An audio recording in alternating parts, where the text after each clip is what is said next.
मरो मरो मरण है मीठा, क्योंकि मृत्यु से ज्यादा मीठी और कोई चीज इस जगत में नहीं। तिस मरणी मरो, और ऐसी मृत्यु मरो जिस मरणी गोरख मरि दीठा।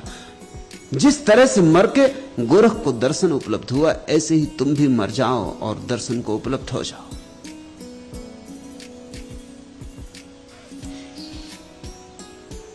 एक मृत्यु है जिससे हम परिचित हैं, जिसमें देह मरती है, मगर हमारा अहंकार और हमारा मन जीवित रह जाता है।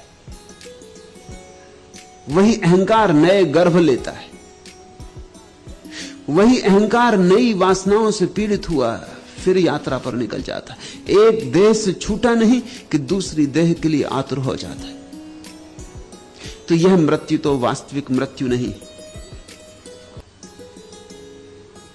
मैंने सुना है एक आदमी ने गोरख से कहा कि मैं आत्महत्या करने की सोच रहा हूं। गोरख ने कहा जाओ और करो, और मैं तुमसे कहता हूं तुम बहुत करके चौंकोगे। उस आदमी ने कहा मतलब? मैं आया था कि आप मुझे समझाएंगे कि मत करो। मैं और साधुओं के पास भी गया, सभी ने समझाया कि भाई ऐसा मत करो, आत्महत्या बड़ा पाप है। गोरख ने कहा पागल हुए, आत्महत्या कोई कर ही नहीं सकता, कोई मर ही नहीं सकता, मरना संभव नहीं है। मैं तुमसे कह देता हूं करो, करके बहुत चौंकोगे, करके पाओगे कि अरे देह तो छूट गई, मैं तो वैसा का वैसा।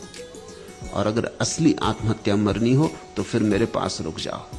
छोटे मोटा खेल करना हो तो तुम्हारी मर्जी, कूद जाओ किसी पहाड़ी से, लगा लो गर्दन में फांसी। असली मरना हो तो रुक जाओ मेरे पास, मैं तुम्हें वो कला दूंगा जिससे महामृत्यु घटती फिर दोबारा आना ना हो सकेगा। लेकिन वह महामृत्यु भी सिर्फ हमें महामृत्यु मालूम होती, इसलिए उसको मीठा कह रहे हैं। मरो वे जोगी मरो, मरो मरण है मीठा। तिस मरणी मरो जिस मरणी गोरख मर दीठा। ऐसी मृत्यु तुम्हें सिखाता हूं, गोरख कहते, जिस मृत्यु से गुजर के मैं जागा।